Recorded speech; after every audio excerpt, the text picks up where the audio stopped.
నమస్తే, నేను మధు. గోపీచంద్ మలినేని దర్శకత్వంలో బాలయ్య హీరోగా ఒక సినిమా అయితే తెరకెక్కబోతుంది.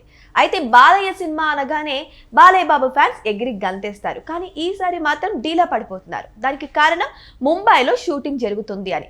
అసలు ముంబైలో షూటింగ్ జరగడానికి బాలయ్య ఫ్యాన్స్ డీలా పడిపోవడానికి కారణం ఏంటి? ఈరోజు మనం తెలుసుకుందాం. ప్రస్తుతం మనతో పాటు ఉన్నారు సీనియర్ జర్నలిస్ట్ శ్రవణ్ కుమార్ గారు. వారిని అడిగి మరిన్ని విషయాలను తెలుసుకుందాం. నమస్కారం సార్. నమస్తే అండి. సార్, బాలయ్య ఫ్యాన్స్కి బాలయ్య సినిమా అంటేనే అది ఒక పండగ. ఇక చెప్పాల్సిన అవసరం లేదు సార్. అసలు ఆ ధూమ్ధామ్లు అవన్నీ కూడా హడావిడి. కానీ ఈసారి బాలయ్య సినిమా అనగానే కొంచెం డీలా పడిపోతున్నారు. దానికి కారణం ముంబైలో షూటింగ్ అని చెప్పగానే. అసలు ముంబైకి బాలయ్య సినిమాకి వీళ్ళు డీలా పడిపోవడానికి కారణం ఏంటి సార్? తెలుగు చిత్రసీమలో ముఖ్యంగా సినిమా రంగంలో ఉంటుంది. తెలుగు చిత్రసీమలో సెంటిమెంట్లు ఎక్కువ ఫాలో అవుతారు. అండ్ ఇంకొక ట్రెండ్ ఒకటి ఫాలో అవుతారు. జనరల్గా ట్రెండ్ అంటే ఏంటంటే, ఒక తరహా చిత్రం వచ్చిందనుకోండి, కాలేజ్ తరహా చిత్రం వస్తే కాలేజ్ తరహా చిత్రాలు, లేదు ఒక రైల్వే డిపార్ట్మెంట్ గురించి స్టోరీలు అట్లా వచ్చిననుకో మళ్ళీ అలాగే చేయడం, ఒక పల్లెటూరు చిత్రాలు వస్తే పల్లెటూరు చిత్రాలు చేయడం, ఇట్లా ఒక ట్రెండ్ హిట్ కాగానే ఆ తరహా చిత్రం మళ్ళీ ఏమంటే వాడు తయారు చేస్తానికి సిద్ధంగా పెట్టుకుంటారు. సో అదొక ట్రెండ్ ఫాలో అవుతుంది. So business trek. ఎందుకంటే ఏది సేల్ అవుటో అది తయారు చేయడం, వస్తువు తయారు చేయడం అనేది వ్యాపారస్తుల లక్షణం. అది అమ్మాలని చూస్తుంటారు. సో దాని తప్పేం లేదు. కానీ సెంటిమెంట్స్ ఉంటాయి కొన్ని. చూసారా, పలానా అక్షరంతో సినిమా పేరు వస్తే హిట్ అవుతుంది, బాబు అని ఉంటే హిట్ అవుతుంది, మా బాబు, బంగారు బాబు, ఇట్లాంటి పేర్లు పెట్టుకున్న కొందరు ఉన్నారు.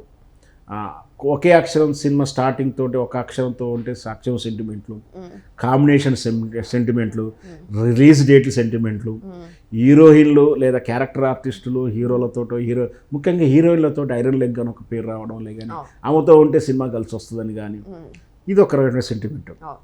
ఇంకొక రకమైన సెంటిమెంటు లేదా వ్యాపార ఈక్వేషన్ ఏంటంటే, ఆ సినిమాల్లో బాబుమోహన్ పాట, బాబుమోహన్ కోటా శ్రీనివాస్ కాంబినేషను, జయమాలి పాట ఉండాలి, సురక్షిత పాట ఉండాలి, ఒక రెయిన్ సాంగ్ ఉండాలి. ఇన్ని రకాలు ఉంటాయండి సినిమాలో. అయితే సెంటిమెంట్స్, బిజినెస్ ఈక్వేషను, లేదా అంటే ట్రెండ్ ఫాలో అవుతుంటారు. ఈ బాలకృష్ణ గారి సినిమాలో బొంబాయి సినిమా అనగానే అభిమానులు కొంచెం డీలా పడరన్నమాట వాస్తవం. ఎందుకంటే సెంటిమెంట్. ఏమిటా సెంటిమెంట్ అంటే, బాలకృష్ణ గారు ఇప్పుడు నిన్నటి అఖండ 2 తర్వాత నెక్స్ట్ ఫిల్మ్ చేయాలి. గోపీచంద్ మలినేని గారి దర్శకత్వంలో సినిమా ఒక అయింది, అది మూమెంట్లో కూడా వెళ్ళిందని తెలిసింది. దాని బ్యాక్గ్రౌండ్ స్టోరీ అంటే, స్టోరీ బ్యాక్గ్రౌండ్ ముంబై అంటే బహుశా మళ్ళీ అక్కడ ముంబై డాన్లు, ఆడ మాఫియా స్టోరీ ఉంటుండవచ్చు. స్టోరీ మనకేం తెలియదు కానీ ఉంటుంది.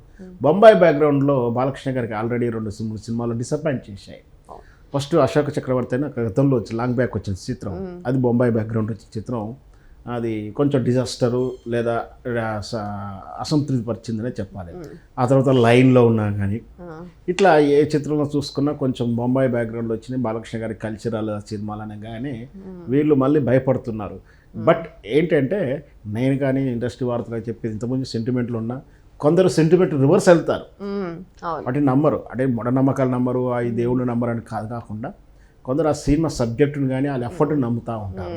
అట్లా ముఖ్యంగా చెప్పుకోవాలంటే దాంట్లో రాజమౌళి గారు నిజంగా కూడా మన ఇండిపెండెన్స్ ఫైట్, ఫ్రీడమ్ ఫైట్ మీద చిత్రాలు తీస్తే సహజంగా పెద్దగా ఆడలేదు. ఆ బోరు ఫిల్మ్లో ఎవరు చూస్తారు, లేదా ఒరిజినల్ స్టోరీ కొంచెం మార్చి చూస్తారా అని అన్నటువంటి చిత్రాన్ని, త్రిపురాల చిత్రాన్ని తీసుకెళ్ళి ఆస్కార్ లెవెల్లో నిలబెట్టి వచ్చాడు. అట్లా సీక్వెల్స్ కూడా చాలాసార్లు పోయాయి. ఫస్ట్ 1, 2 కూడా చాలాసార్లు సీక్వెల్ పోయినా, లేదా కాంబినేషన్ కూడా ఒక సినిమా హిట్ కాగానే సూపర్ డూపర్ కాగానే సీక్వెల్స్ తీస్తున్న ట్రెండ్ నడుస్తుంది. ఇప్పుడు కాదు, గతంలో కూడా నడిచేది. కాకపోతే ఆ పేరు పెట్టకుండా ఇంకో రూపంలో తీసేవారు. సేమ్ టైటిల్ పెట్టకుండా ఇంకా 2 and 1, 2 అని పెట్టకుండా తీసినా కూడా ఆ చిత్రాలు కూడా పెద్దగా ఆడలేవు. సో ఇది కూడా సీక్వెల్స్ తీసి, బాహుబలి ముందే 1 and 2 అని అనౌన్స్ చేసి సీక్వెల్గా కంటిన్యూ చేసి, ఫస్ట్ దానికన్నా సెకండ్ హైప్ చేయడం, ఫస్ట్లో నుంచి సెకండ్ దానికి ఒక బజ్ క్రియేట్ చేయడం, అదంతా కూడా ఆయన టాలెంటు లేదా ఒక మార్కెటింగ్ స్ట్రాటజీ అనొచ్చు. రాజమౌళి వెళ్ళిపోయాడు. అంటే ఇక్కడ చెప్పొచ్చేది ఏంటంటే, సెంటిమెంట్లు ఉంటాయి. ముఖ్యంగా బాలకృష్ణ గారు బాగా సెంటిమెంట్ నమ్ముతాడు, పూజలు నమ్ముతాడు, శాస్త్రాలను నమ్ముతాడు, జ్యోతిష్యాన్ని నమ్ముతాడు, దేవుళ్ళని నమ్ముతాడు. బట్ పట్టుదలతో కృషి చేస్తాడు. ఆయన ఎంత నమ్మకంగా నేను నిన్న పూజ చేసి వచ్చాను, ఇలా ఏం పని చేయను అనే తత్వం ఆయన మనిషి కాదు. బాలకృష్ణ గారు కష్టపడతారు, ఆయన ఎఫర్ట్ పెడతాడు. బహుశా 60 years ఏజ్లో కూడా సినిమా హిట్ అవ్వడానికి కొత్త కుర్రాడు ఎలా పనిచేస్తాడో అలా పనిచేయబట్టే కదా ఇట్లాంటి రిజల్ట్స్ కానీ విజయవంతం ఉన్నాయి.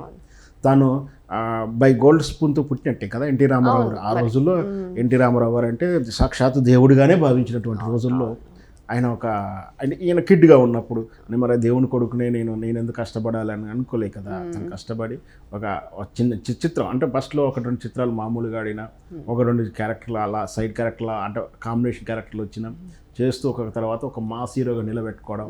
ఎన్నున్నాయి కదా, మా నాన్నగారు ముఖ్యమంత్రి అని చెప్పేసి ఆయన ఎప్పుడు పోలే. ఇప్పుడు ఎమ్మెల్యే అయ్యాడు. నేను ఎమ్మెల్యేగా ఎప్పుడు నేను సినిమాలు చేయడం ఏంటి, ఇట్లా చేయడం అని అనుకోలేదు. ప్రజల్లోకి నేను ఎందుకు వెళ్ళాలి అనుకుంటున్నా అంటే కష్టపడతాడు. సెంటిమెంట్స్ ఉన్నాయి, పూజలు ఉన్నాయి, కష్టపడతాడు కాబట్టి. సో బట్ ఇది కూడా అలాంటిదే. బొంబాయి బ్యాక్గ్రౌండ్ వచ్చిన కథనంలో మంచి సబ్జెక్టు ట్రీట్ చేయగలిగి ఉంటే నిలబడుతుండొచ్చు. మరి అభిమానుల భయానికి ఏమైనా మార్చుకుంటారా లేదా కంటిన్యూ అవుతారని మనం వేచి చూద్దాం. నిజానికి ప్రతిసారి సెంటిమెంట్ అనేది వర్కౌట్ అవ్వదు కదా సార్. ఇప్పుడు ఒకవేళ ఇన్ని ఒక 2-3 సినిమాలు ఈ ముంబై బ్యాక్డ్రాప్ లో ఫ్లాప్ అయినా కానీ ఇది సక్సెస్ అవ్వచ్చు కదా. బికాజ్ ఎందుకంటే కథ మీద స్ట్రాంగ్ పట్టుదల ఉన్నప్పుడు డెఫినెట్లీ ఏ బ్యాక్డ్రాప్ అయినా కూడా అది సక్సెస్ అవుతుంది. సో బాలయ్య ఫ్యాన్స్ కి అయితే ఇప్పుడు మీరు ఏం చెప్పాలనుకుంటున్నారు? ఖచ్చితంగా ముఖ్యంగా చెప్పాలంటే బాలయ్య గారి చిత్రంలో నుంచి ఆయన ప్రొడక్షన్ కంపెనీ ఒకటి ఉంది, వాళ్ళ ఫ్రెండ్లీ కంపెనీ భార్గవ్ అవార్డ్స్ అని. వాళ్ళు ఎక్కువ మా అక్షరంతో సినిమాలు చేశారు. మాపల్లె గోపాలుడు, ముద్దుల మావయ్య, ఇవన్నీ కూడా వాళ్ళ టైటిల్స్. అంచేత కానీ అట్లన్న మాత్రం అన్ని సినిమాల్లో మాతో పెట్టిన అన్నిటే వాళ్ళు 1-2 ఫెయిల్ అయినాయి వాళ్ళకు కూడా. సో అట్లా ఏం కావాలి, సినిమా సెంటిమెంట్ ఉంటుంది. ఆ సెంటిమెంట్ని చూసి భయపడదు. మనం కూడా అంటుంటాం పిల్లని చూస్తే ముందుకెళ్ళొద్దు.